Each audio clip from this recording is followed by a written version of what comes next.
O povo é quem mais ordena dentro de ti, ó cidade. A madrugada do 25 de abril de 1974 mudou a vida dos portugueses. Meio século depois, a memória daquele dia vive nas palavras de quem a presenciou. Eu estava na tropa nessa altura e participei. Uma alegria.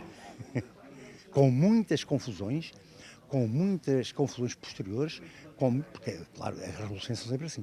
Trazem coisas muito simpáticas, trazem coisas mais duras e depois nem todos veem aquilo da mesma maneira. Mas para mim foi uma libertação, foi uma alegria. Havia algum receio, porque não sabíamos o que nos esperava, como é que as coisas iam correr, mas havia também aquela esperança de que alguma coisa ia mudar e que poderia mudar para melhor, pelo menos era isso que nós esperávamos.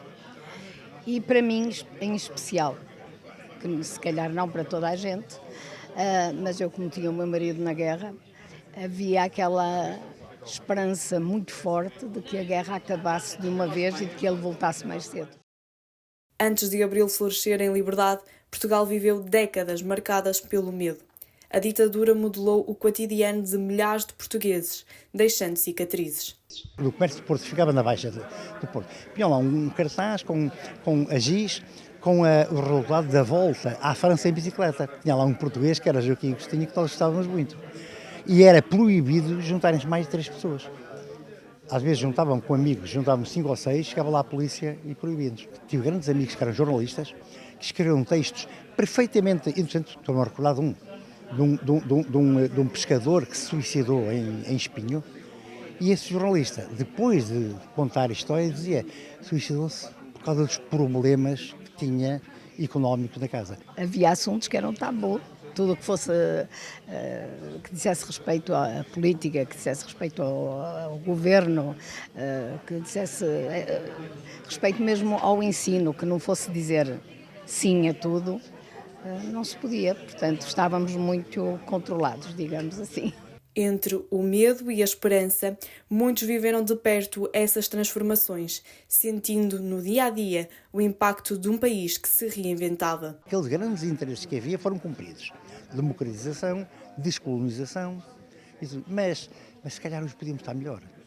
Portugal tem tantas condições para poder ter um dos países mais ricos, um dos países com melhor condições de vida, com o Atlântico, com o outro na Europa, e normalmente estamos sempre um bocadinho na cauda. António Gomes, professor de História, conta-nos como era a sociedade portuguesa antes da Revolução dos Escravos e o que mudou depois da queda do regime salazarista. A sociedade portuguesa, antes do 25 de Abril, que ele poderia dizer assim, uma característica mesmo basilar era o facto de ser muito conservadora. Considero que era uma sociedade que era muito patriarcal, alicerçada também muito na família, naquilo que a religião dizia, e mesmo os padres tinham uma forte influência ainda na população. Depois a Revolução, lá está, aliada àquilo que eu estava a dizer antes, mudou muito, mudou a mentalidade. Claro que não foi da noite para o dia, foi uma coisa que foi gradual, mas para além de mudar tudo isto que era o pensamento, é a liberdade, ou seja, é o trazer de uma liberdade que não existia, a liberdade de pensar, a liberdade de agir, a liberdade de fazer, tudo aquilo que nós hoje consideramos que somos livres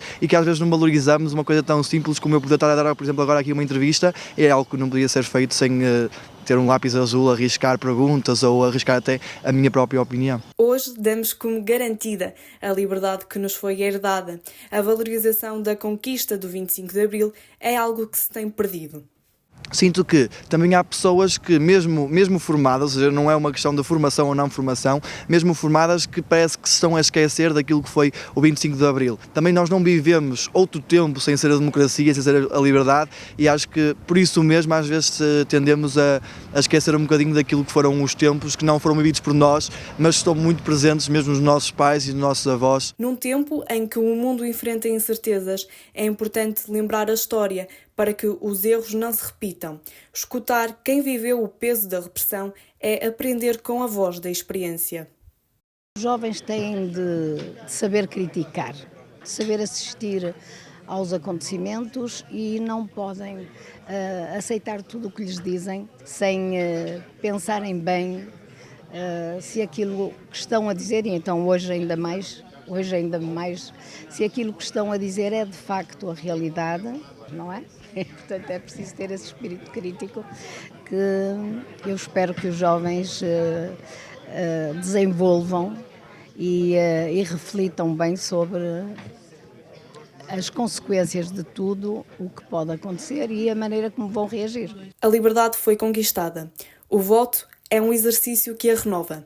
A liberdade tem várias formas de ser expressada, mas todas têm algo em comum: de ter voz. A liberdade é um dos pilares fundamentais de uma sociedade democrática.